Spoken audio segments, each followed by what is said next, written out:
이 시간 종이 말씀을 전하기 원합니다. 하나님의 말씀만 전하게 하시고 하나님의 말씀은 능력이 있는 말씀이오니 특별히 하나님의 말씀이 떨어지는 곳에 성령께서 역사하여 주심으로 말미암아 저들의 심령이 회복의 은혜를 덧입게 하시고 육체가 아버지 하나님의 질병에서 자유함을 덧입을 수 있는 복된 시간이 되어지게 하나님 인도하여 주옵소서. 생각의 변화가 이루어지게 하나님 인도하여 주시고 아버님 저들이 넘치는 소망을 붙잡을 수 있는 복된 시간이 되어지게 하나님 인도하여 주옵소서. 오늘 참여하지 못한 심령들도 많습니다. 어디에 있든지 간에 그들을 지키시고 권고하여 주옵소서. 예수님 거룩하신 이름 받들어 기도 올리옵나이다. 아멘.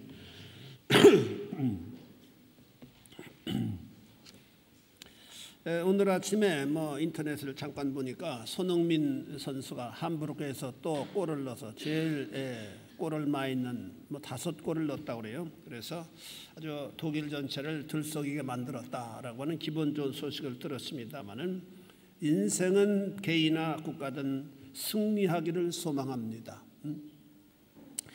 고대 고로 로마 제국은 독수리를 제국의 상징으로 승리를 상징하는 그 하나의 상징으로 독수리 문양을 사용을 했습니다. 로마 제국이 무너진 후에 로마 제국 후예로 자처한 신성 로마 제국도 일찍부터 독수리 문장을 독점을 했습니다. 독일은 962년 오토 대제가 신성 로마 제국의 황제가 된 후 지금껏 1000년 넘게 독수리 문장을 사용해 오고 있습니다. 러시아는 쌍독수리 문장을 사용하고 있는데 독수리 머리를 하나는 유럽을 향하고 하나는 아시아를 향하고 있습니다. 이것은 유럽과 아시아를 지배하겠다라고 하는 상징적 의미가 있습니다. 그리고 나폴레옹과 오스트리아 그리고 다른 모든 유럽 국가들도 독수리를 국가의 문장으로 삼고 있습니다. 하다못해 중동이나 이집트나 아니면 튀니지 같은 나라들도 독수리 문장을 사용하고 있음을 뉴스를 통해서 보았습니다. 남미의 맹주인 브라질과 멕시코, 미국 역시 독수리 문장을 삼고 있습니다. 독수리란 세중의 왕이면서도 맹금류가 되어지기 때문입니다. 이렇게 독수리를 문장으로 사용하는 것은 독수리의 용맹한 기상과 강한 힘을 상징하기 때문입니다. 그리고 독수리는 제공권과 지상까지 장악한다는 의미도 있기 때문에 권력자들에게 아주 매력을 주는 그런 셈입니다. 힘을 이용하여 승리를 이루는 것을 사람들은 열광을 합니다. 그래서 개인이나 국가는 힘을 기르기 위해서 최선을 다합니다. 어떤 이는 돈이나 지식이 힘이라고 생각하기 때문에 밤잠을 자지 않으면서 돈을 벌기 위해서 전력 투구를 하고 아니면 지식을 얻기 위해서 어마어마한 노력을 기울입니다. 미국의 아이비리그의 그 기숙사는 24시간 불이 꺼지지 않는 것으로 유명합니다.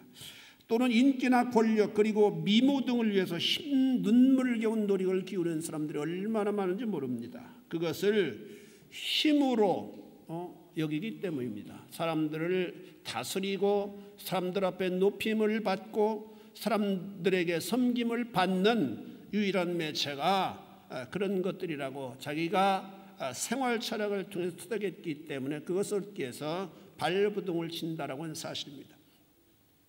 그러나 진정한 승리를 이루신 나사는 예수 그리스도, 그는 승리의 이름입니다. 그분만이 진정한 승리자다. 그분만이 진정한 승자의 이름이다 라고 하는 말씀으로 우리 함께 은혜 받는 시간이 되어질 수 있기를 바랍니다. 주님의 승리는 어떤 의미에서는 실패로 보이는 그런 승리였습니다.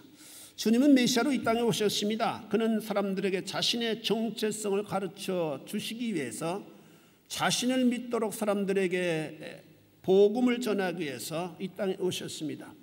그래서 누구든지 예수 그리스도를 믿고 생명을 얻게 되기를 우리 주님은 간절하게 소망하셨습니다. 그러나 당시 지배계급이었던 바리새인이나 사두개인 그리고 제사장들의 시기와 질투로 말미암아 종교적 고발을 우리 주님은 당하셔야만 되었습니다.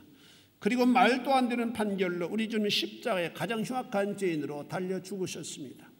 인간적으로 보면 분명 주님은 게임에서 패하신 분입니다. 그래서 문선명 같은 이단은 예수님 하나님의 뜻을 따라 사명을 이루기에 오셨지만은 십자가의 죽으심으로 말미암아 사명을 이루지 못했다. 그래서 그 남은 사명을 이루기 위해서 자신이 왔다고 주장을 합니다. 황당한 얘기고 기본도 모르는 얘기입니다. 아마 지금 죽었기 때문에 지금 젖상에서 아마 철이 들었을지도 몰라요. 아무튼 이단들은 예수님의 죽음을 실패한 죽음으로 치부를 합니다. 그런 분들이 많이 있어요. 당시 예수님의 죽음에 관련된 사람들은 모두가 자신들이 승리했다고 쾌절을 불렀습니다. 이제 골치 아프게 백성들을 신록하던 자를 처단했으니 세상은 조용해지겠다고 여겼는지 모릅니다. 그러나 주님의 죽으심은 진정한 승리에 팡파레를 울리는 사건이었다라고 성경은 말씀합니다. 두 번째로 주님의 승리는 하나님의 뜻의 성취입니다. 하나님께서는 모든 창조물 중에 인간을 가장 중요하게 지으셨습니다. 믿으시길 축원합니다. 나는 굉장히 존귀한 존재요. 내가 내 마음이 내가 나를 볼 때에 만족하지 않는 부분이 좀 있다 할지라도 나는 굉장히 중요한 존재다라고 하는 존중심을 여러분들이 가지실 수 있게 되기를 바랍니다. 이유는 창세기 1장 27절에 보니까 하나님이 자기 형상 곧 하나님의 형상대로 사람을 창조하셨다고 말씀하고 있습니다. 우리를 하나님의 형상대로 창조하셨다. 대단하신 말씀입니다. 창세기 5장 1절에도 보니까 하나님이 새 사람을 창조하실 때 하나님의 형상대로 지으시고 하나님의 형상대로 지으셨다고 하는 것은 사람은 본질적으로 존귀한 존재다라고 하는 의미입니다. 우리 한번 따라서 보겠습니다. 우리 옆 사람들에게 한번 인사합시다. 형제는 자매는 존귀한 존재입니다. 우리 한번 인사하시기 바랍니다. 여러분 우리가 거울 앞에 설 때마다 여러분 얼굴을 꾸밀 때마다 자문자답 하실 수 있게 되기를 바랍니다. 나는 존귀한 존재다. 우리 한번 따라서 보겠습니다. 나는 존귀한 존재다. 나는 대단히 존귀한 존재다. 여러분 작은 일 때문에 좌절하고 절망하고 나이가 살아갈 이유가 없어. 조그만 일에 우리가 꼬꾸라졌다고 해서 스스로를 아주 형편없는 존재로 치부하고 나는 살아갈 이유가 없어 이렇게 고민하는 사람들이 있다면 그것은 하나님의 생각이 아니요 사단의 생각이고 마귀의 생각입니다. 믿으시길 바랍니다. 하나님의 형상대로 하는 의미는 사람은 짐승과는 다르게 육신과 영혼으로 구성된 존재로 지음을 받았음을 의미합니다. 고로 영혼은 본질적으로 땅의 것으로는 만족할 수 없도록 되어 있어요. 영혼은 하나님을 섬길 때만 비로소 만족함을 누릴 수 있게 되어진다라고 하는 사실입니다. 이렇게 존귀한 존재이기 때문에 창세기 9장 6절에 보니까 무릇 사람의 피를 흘리면 사람이 그 피를 흘릴 것이니 이는 하나님이 자기 형상대로 사람을 지었습니다라고 말씀합니다.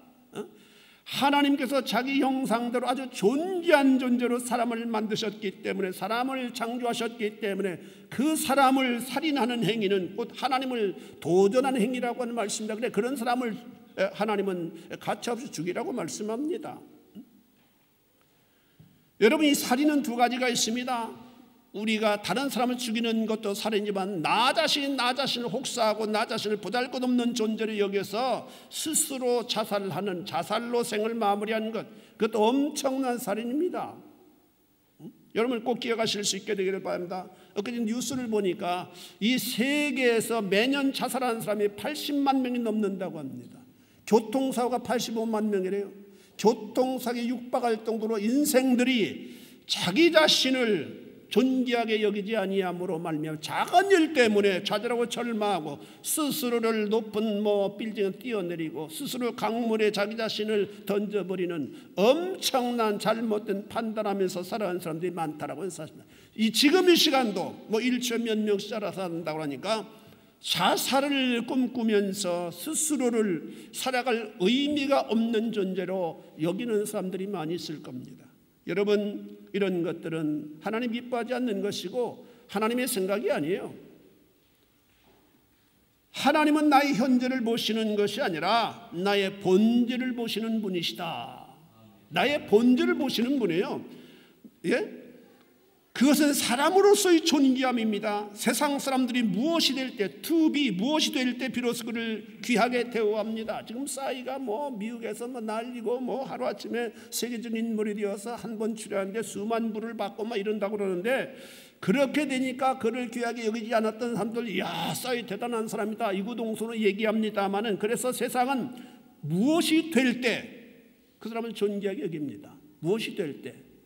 그러나 하나님은 우리가 무엇이 된다고 해서 존귀하게 여기고 더 귀하게 여기고, 무엇이 되지 않았다고 해서 천하게 여기는 분이 아니시라고 하는 사실을 여러분 기억하실 수 있게 되기를 바랍니다. 내가 노래를 열심히 해서 정말 세계적인 칸탄테가 된다면 얼마나 기뻐하실까. 여러분, 그게 아니에요. 여러분 있는 모습 그대로를 하나님 존귀하게 여기신 하나님이라고 하는 사실 믿으실 수 있게 되기를 바랍니다. 하나님은 사람이라고 하는 그 자체에, 원숭이라고 하는 그 자체에 존귀함을 두시는 것이라, 사람이라고 하는 그 자체에, 다시 말해서 그 본질에 퀄리티를 두시는 분입니다. 그 자체를 아주 귀하게 여기십니다. 이유는 사람은 누구나 그가 잘났던지 못났던지 이것은 세상이 판단하는 것이고 하나님 판단하는 것이 아니에요. 잘났던지 못났던지 하나님의 형상을 입은 사람이기 때문입니다. 잘났거나 못났다고 해서 사람의 본질이 달라지지 않습니다. 질량이 달라질 수 없잖아요. 똑같이 사람입니다. 그 자체를 하나님은 아주 귀하게 보십니다. 고로 우리가 이웃을 나보다 못하다고 무시한다거나 우습게 여기는 행위는 하나님께 죄를 범하는 행위가 됩니다. 꼭 여러분 기억하실 수 있게 되기를 바랍니다. 학벌이 나보다 좀 못하다고 해서, 지위가 나보다 못하다고 해서, 아니면은 나보다 얼굴이 좀 못생겼다고 해서 우습게 여기고 가볍게 여기는 행위는 창조 하나님을 도전한 행위가 되어진다라고 하는 사실입니다. 그런데 우리는 그런 일들을 얼마나 많이 해요. 내가 돈이 좀 있다고 해서. 여러분, 세상의 지위는 너무나도 허무한 겁니다. 제가 한국에서 여기 대사님 출신이 우리 교회에 열심히 나오셨던 분이 만났어요. 여기서 로마에 있을 대사님은 얼마나 높습니까? 그냥 이렇게 그게 너무너무 초라한 거예요. 대사라고는 직분을 가졌을 때는 굉장히 높이 보였는데, 그런 직분은 아무도 없이 그냥 초라한 모습으로 있어서, 그래가지고 전 같으면 어떻게 그런 일이 상상할 수 있습니까? 아파트 그 벤치에서 밤에 거기서 만나서 한참 얘기하고 헤어졌어요. 이때 대사로 있었으면 그렇게 어떻게 해요? 세상의 직분은 허무한 거예요. 그래서 높은 직분을 가지면 가질수록 그 사람이 낮아지게 되면은 컴프지온이 와서 정말로 조용하기 어렵게 되어질 겁니다. 대통령이 이런 사람들이 리타이어하게 되면은 막 정신이 없어서, 그 옛날에는 보고 자기가 한번 뜨면 수십 명이 줄로 따라다니다가 겨우 한두 명 경운이 붙는 그런 현실을 받아들이기가 굉장히 어려울 겁니다. 이것이 세상의 직분의 허무함입니다. 한 걸음 더 나아가 우리는 나를 존귀하게 여기시는 주님을 믿어야 합니다. 주님은 나를 믿으신 분입니다. 고로 우리도 행여 내가 나를 무시하건 나를 하찮은 존재로 여겨서는 안 됩니다. 언제든지 나는 존귀한 존재다. 이유는 내가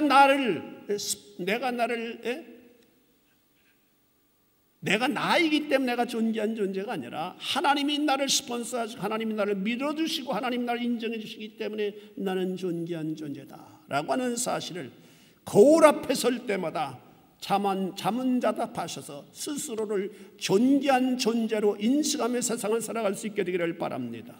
내가 나를 믿어주지 않는다면 누가 나를 믿어줄 수 있겠어요? 나야말로 하나님의 사랑받는 존재여 존귀하게 여겨주시는 사람임을 항상 기억해야만 합니다. 이런 생각이 없기 때문에 사람들이 걸핏하면 스스로를 학살합니다. 학대합니다. 자살로 생을 마무리합니다. 얼마나 안타까운지 모르겠어요. 그것은 스스로를 쓸모없는 존재, 필요치 않은 존재로 치부하기 때문입니다. 이런 사상은 모두 사단이 가져다주는 잘못된 생각입니다. 이런 생각이 일어난다면 항상 물리치실 수 있게 되기를 바랍니다. 고린도후서 10장 5절에 보니까 하나님 아는 생각을 대적하여 높아진 것을 다 무너뜨리고 모든 생각을 사로잡아 그리스도에게 복종하게 하니. 굉장히 중요한 말씀입니다. 우리는 부패한 속성을 지니고 살아가는 존재이기 때문에 하루에도 수천 번의 생각이 지나갑니다. 그 생각이 나를 아주 구렁텅이에 빠지게 만드는 일들이 얼마나 많이 있는지 모릅니다. 교회 갔더니 뭐 나를 별로 대우해 주는 것 같지 않아. 내가 쳐다봤는데도 인사를 하지 않아. 이런 어떤 생각들, 이게 마귀가 갖다 주는 생각이에요. 어쨌든 부정적인 모든 생각은 하나님이 주신 생각이 아니라 마귀가 가져다 주는 생각이라고 하는 사실을 믿으실 수 있게 되기를 바랍니다. 우리는 우리 마음에서 매 순간 일어나는 주님 기뻐하지 않는 생각을 사로잡아 그리스도에게, 십자가에게 복종케 만들어야만 합니다. 여기서 이 생각은 우리의 지성적 논리적 생각을 의미합니다. 사람은 본래 지성적인 논리에 약합니다. 그래 사단은 이런 영역까지 지배하고 있음을 말씀하고 있습니다. 그런 잘못된 생각, 하나님께서 기뻐하지 않는 생각들을 사로잡아야 한다고 말씀합니다. 이 사로잡다라고 하는 단어는 아이크 말레티존 테스라고 하는 헬라어로 전쟁포를 의미합니다. 다시 말해서 순간순간 일어나는 우리의 잘못된 생각들, 부정적인 생각들을 전쟁포로처럼 사로잡아서 그리스도의 십자가 앞에 복종케 하라고 하는 말씀입니다. 어찌 그렇게 할 수 있습니까? 잘못된 생각들이 일어날 때마다 나는 하나님께서 존귀하게 지으신 하나님의 사람이다. 악한 생각 안 나서는 예수 그리스도의 이름으로 명하는 너는 물러갈지어다. 우리 한번 따라서 해보겠습니다. 연습 무지무지하게 중요한 거예요. 학습이. 악한 생각아 나서는 예수 그리스도의 이름으로 명하노니 너는 물러갈지어다.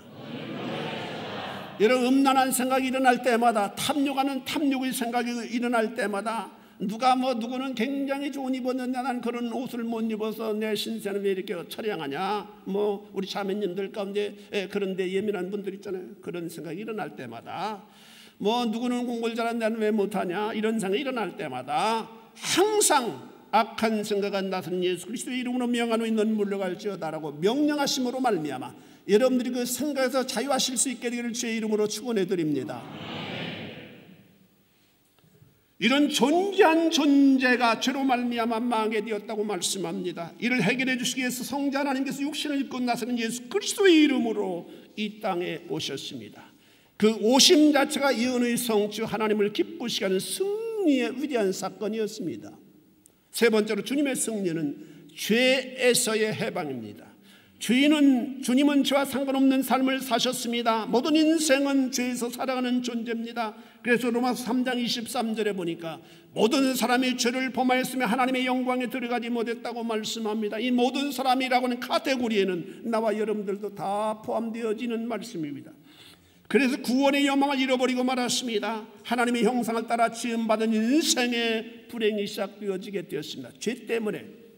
그것을 불쌍히 여기사 구원하시고 하나님의 아들이 육신을 입고 이 땅에 오셨습니다.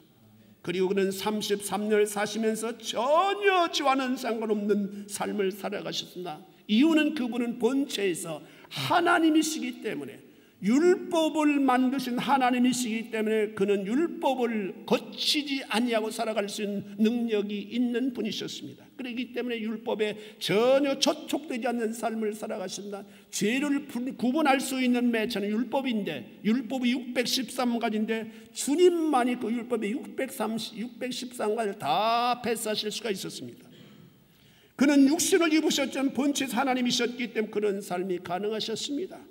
더 나아가서 우리의 죄를 속량하시기 위하여서는 당신께서 죄와 상관없는 삶을 사셔야만 되었습니다. 만약 주님이 조그만 백색의 죄를 짊어졌다면, 백색의 죄라도 있다면 주님은 우리를 위한 속죄의 십자가를 지실 수 없어요. 지었다 할지라도 그것은 무효가 되어질 수밖에 없습니다. 전혀 죄가 없는, 흠이 없는 어린 양으로 하나님 앞에 제물이 되어져야만 되기 때문입니다. 우리를 구속하기 위해서는 주님께서는 인류의 구속을 완성하셨습니다. 주님께서 우리를 대신 짊어지고 십자가에 달리셨습니다. 그것은 죄싹은 사망이라는 말씀을 성취하시기 위함이었습니다. 구약시대는 죄를 용서받기 위해서는 죄를 범한 사람을 위해 흠없는 어린 양이 대신 죽어야만 되었습니다. 역시 어린 양 대신 주님께서 우리의 죄를 짊어지시고 십자가에 달려 죽으셨습니다. 아주 유명한 증거가 있습니다. 저는 이 말씀 아주 자주 외우면서 감사하고 있는데, 베드로전서 2장 24절에 같이 나무에 달려 그 몸으로 우리 죄를 담당하셨으니 이는 우리로 죄에 대하여 죽고 의에 대하여 살게 하려 하심이니라. 그가 채찍에 맞음으로 너희는 나음을 입었나니. 이 말씀들은 꼭 외우실 수 있게 되길 바랍니다. 머리가 좋아서 여러분들은 10분이면 외울 거예요. 외우고 자꾸 연약해질 때마다 이 말씀을 자꾸 리바이벌해서 기억함으로 말미암아 여러분들이 용기를 새롭게 붙잡을 수 있는 여러분들이 되어질 수 있기를 바랍니다. 우리 주님은 십자가에 달려 운명하신 그 마지막 유언은 지축을 흔들어 버리는 굉장한 말씀입니다. 요한복음 19장 30절 우리가 읽었습니다마는 예수께서 신 포도주를 받으시니 이르시되 다 이루었다. 우리 한번 따랐으면 다 이루었다. 다 이루었다 하시고 머리를 쓰고 영원히 떠나가시니라. 여러분, 이 간단한 말 한마디 다 이루었다, 이 말은 그냥 보통 사람은 그냥 패스할 수밖에 없는 그러한 보편적인 말같이 들리지만은 영적인 역사로 우리가 해석해 볼 때 어마어마한 말씀입니다. 여기 다 이루었다고 하는 말씀, 하나님의 율법을 613가지 율법을 완성했다라고 하는 선언입니다. 그것은 죄상은 사망이라는 엄청난 율법의 계명, 그 계명을 붙잡고 사망이 왕도됐고 모든 인생은 무력하게 사망에 의하여 당하게 되어질 수밖에 없었습니다. 아담 이후로 모든 사람이 죽음을 통과해야만 되었습니다. 그 누구도 이 계명을 비껴갈 수가 없었습니다. 그런데 결정적인 굴레를 주님께서 해결해 주셨다. 내가 다 이뤘다고 말씀하셨을 때 하나님의 성소와 지성소를 구분하는 큰 휘장이 얼마나 두꺼운 휘장인지 황소 몇 마리가 양쪽에서 당겨도 찢어지지 않을 정도로 어마어마한 휘장이라고 말합니다. 그 휘장이 위에서부터 쫙 밑에까지 완전히 두동강이 나게 하셨다. 하나님이 찢어주신 거예요. 그렇기 때문에 우리는 이 은혜 시대를 살아가는 존재가 되었습니다. 누구든지 예수 그리스도를 믿음으로 말미암아 보호자 앞에 담대히 나갈 수 있는 대로를 하나님께서 만들어 주셨다라고 하는 사실입니다. 예수 그리스도께서 내가 다 이루었다 선언하심으로 말미암아 놀라운 은혜입니다. 여러분, 구약시대 같은 우리가 여러분 이 앞에 나올 수 있겠어요? 못 나옵니다. 그 해의 대제사장으로 심지 뽑혀진 자만 짐승의 피를 가지고 하나님의 지성소에 자기가 혹시 죄가 숨겨둔 죄가 있어서 자기가 죽으면 어떡할까라고 하는 두려움을 가지고 조심스럽게 하나님의 지성소에, 법궤가 있는 지성소에 찾아가야만 되었습니다. 대제사장이라 할지라도 죄가 조금만 남은 것이 있으면 즉결 처분을 받아서 그 제사가 제대로 연락되지 못하기 때문에 그 지성소 안에 죽임을 당하기 때문에 몸에다가 줄을 메고 들어갔습니다. 혹시 죽으면 줄을 잡아다녀서 시체를 장례 지내고 다시 대제사장을 뽑아서 그 제사를 백성의 속죄를 위한 제사를 드려야만 되기 때문에, 그렇게 해도 하나님의 제단 앞에 나오는 것은 어미로운 일이었습니다. 그런데 지금은 예수 그리스도께서 우리를 위해 십자가상에 달려 죽으시고 다 이루었다 선언하심으로 말미암아 그 휘장이 찢어짐으로 말미암아 우리는 자유롭게 주 앞에 나오고 주님의 이름을 부르고 주님을 찬양할 수 있는 자들이 되어졌다라고 하는 사실 우리가 깨달아야만 됩니다. 그렇다고 해서 우리가 하나님께서 만 가지 자유를 주셨기 때문에 함부로 하나님 앞에 예배드려야 된다, 그런 생각을 하지 말아야 돼요. 하나님은 거룩하신 분, 그 거룩의 본질은 변하지 않았습니다. 그렇기 때문에 우리가 하나님 앞에 예배드릴 때는 신령과 진정으로 그 하나님의 거룩에 준하는 그런 자에서 하나님 앞에 예배드리려고 노력을 해야만 된다라고 하는 사실을 기억하실 수 있게 되기를 바랍니다. 마지막으로 주님의 승리는 진정한 영적 회복입니다. 진정한 영적 회복이에요. 아담이 선악을 알게 한 나무의 열매를 따먹으로 시작된 사망의 저주는 자자손손 대물림으로 내려왔습니다. 그것을 안타까워하는 사람은 많았지만 결정적으로 그 세력을 타파하고 정복한 사람은 아무도 없었습니다. 그런데 하나님의 아들 예수 그리스도로 말미암아 인류의 수구원이 이루어지게 되었습니다. 그것은 진정한 승리였습니다. 다시는 사망에 굴려 들어가지 않는 온전한 회복입니다. 그리고 주님은 율법의 요구를 성취하시기 위하여 우리의 모든 죄를 담당하시고 죽으셨기 때문입니다. 더 이상 그 누구도 사단이 우리에게 너는 아직도 죄가 남아있다고 고소할 수 없게 되었습니다. 주님께서 깨끗이 우리의 죄를 갚아주셨기 때문입니다. 이 사실을 고지식하게 믿고 또 믿어야만 됩니다. 사단은 우리가 연약하게 될 때, 반도가여 죄를 범하게 될 때 찾아옵니다. 그리고 유혹합니다. 너는 죄를 범했다. 너는 아직 너의 죄가 해결되지 않았다고 유혹합니다. 그러나 그럴 때마다 우리는 하나님의 말씀을 가지고 생각을 대적해야만 됩니다. 그런 생각은 잘못된 생각이요, 마귀가 넣어주는 생각일 수 있기 때문입니다. 그리고 더 중요한 것은 주님께서 우리의 죄를 짊어지고 죽으셨다가 3일 만에 부활하셨다고 하는 사실입니다. 시편 16편 10절에 보니까 이는 주께서 내 영혼을 수월에 버리지 아니하시며 주의 거룩한 자를 멸망시키지 않으실 것입니다. 이 개역 성경은 멸망시키지 않으신다고 하는 구절을 썩지 않게 하신다라고 번역하고 있습니다. 썩지 않게 하신다. 이 말씀이 더 실감난 번역이라고 저는 개인적으로 생각합니다. 주님은 무덤에서 그 육체가 썩음을 당하지 않으셨습니다. 그리고 부활하셨습니다. 우리의 리더 되신 주님께서 우리의 죄를 담당하시고 죽으신 후에 부활하셨다고 하는 것은 굉장한 사건입니다. 그것은 예수를 믿는 모든 그리스도인들도 영광의 부활에 참여하게 될 것을 예표하는 위대한 사건이기 때문입니다. 첫 아담은 이 땅에 죽음을 몰고 왔지만 제2의 아담으로 오신 예수 그리스도는 살려주시는 분이 되셨습니다. 그래서 바울은 담대하게 사망을 향하여 이렇게 외쳤습니다. 고린도전서 15장 54절에 보니까 이 썩을 것이 썩지 않음을 입고 이 죽을 것이 죽지 아니함을 입을 때에는 사망이 이김의 삼킨 밭이라고 기록된 말씀이 응하리라. 사망이 이김의 삼킨 밭인다. 굉장한 말씀입니다. 사망이 이제 패한다. 이제까지는 사망이 인류의 왕노릇했지만은 예수님의 부활하심으로 말미암아 사망이 더 이상 인류의 왕노릇하지 못하고 사망의 부활에 삼킴을 당하게 되어진다라는 말씀입니다. 그래서 사망아 너 이기는 것이 어디 있느냐? 사망아 너희 쏘는 것이 어디 있느냐? 사망을 쏘는 것은 죄요 죄의 권능은 율법이라. 그런데 그 율법을 우리 주님이 성취하셨기 때문에 더 이상 사망이 우리를 가지고 갖고 놀 수 있는 매체가 없어져 버리게 되었다라고 하는 말씀입니다. 우리 주 예수 그리스도로 말미암아 우리에게 이김을 주시는 하나님께 감사하노니 그러므로 내 사랑하는 형제들아 견고하여 흔들리지 말며 항상 주의 일에 더욱 힘쓰는 자들이 되라. 이는 너희 수고가 주 안에 헛되지 않은 줄 알미니라라고 말합니다. 주님께서 인류에게 진정한 회복의 기쁨을 안겨주셨어요. 그것은 상상할 수 없는 기쁨이 영원한 소망이 올시다. 그런데 이 참된 소망을 누릴 수 있는 자들이 있습니다. 그들이 어떤 자들입니까? 그들은 예수 그리스도를 구주로 믿는 자들입니다. 믿으시길 축원합니다. 나사렛 예수 그리스도를 구주로 의심 없이 믿는 자들에게는 이 귀한 축복의 회복의 축복을 공평하게 허락하여 주십니다.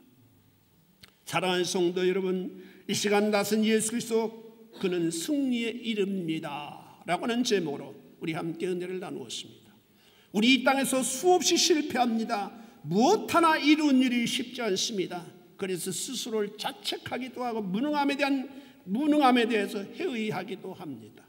그러나 우리는 대단한 존재임을 믿어야만 합니다. 그것은 예수 그리스도를 믿는다고 하는 사실 때문에 얻게 된 하나님의 놀라운 축복들 때문입니다. 우리는 이 세상에서 별 볼 일 없는 존재인지 모릅니다. 그러나 우리는 영적으로 온전히 승리한 자들입니다. 가장 두려운 적, 가장 무서운 적인 사망을 정복한 능력 넘치는 사람들이기 때문입니다. 그것은 구주 예수 그리스도를 통하여 얻은 하나님의 놀라운 은사입니다. 성도는 이 사실 굳게 믿고 감사하면서 세상을 살아가는 자들이 되어져야만 합니다. 어떤 상황에서도 결코 우리는 용기를 잃어버리지 말아야만 합니다. 나선 예수 그리스도께서 이루신 승리가 여러분의 마음을 지배하여 항상 세상을 향하여 담대하게 싸워 이기는 성도 여러분들이 되어질 수 있기를 주의 이름으로 축원해 드립니다. 기도하시겠습니다.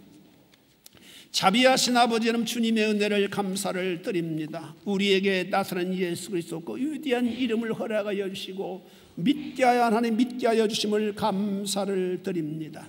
아버지 하나님, 우리는 새로운 생명을 얻게 됨을 감사합니다. 아버지 하나님, 우리가 이렇게 존귀한 자가 되어 싸우니 아버지 하나님 예수 그리스도로 말미암아 화평을 누리고 늘 아버지 하나님의 평안한 삶을 살아가는 부족함이 없게 하나님 인도하여 주시고 그 이 세상의 그 어떤 매체도 우리의 평안을 뺏어가지 못하도록 우리가 단돌이 하면서 믿음을 견고하면서 살아갈 수 있는 심령들이 되어질 수 있도록 주님 축복하여 주옵소서. 예수님 거룩하신 이름 받들어 기도 올리옵나이다. 아멘. 우리 찬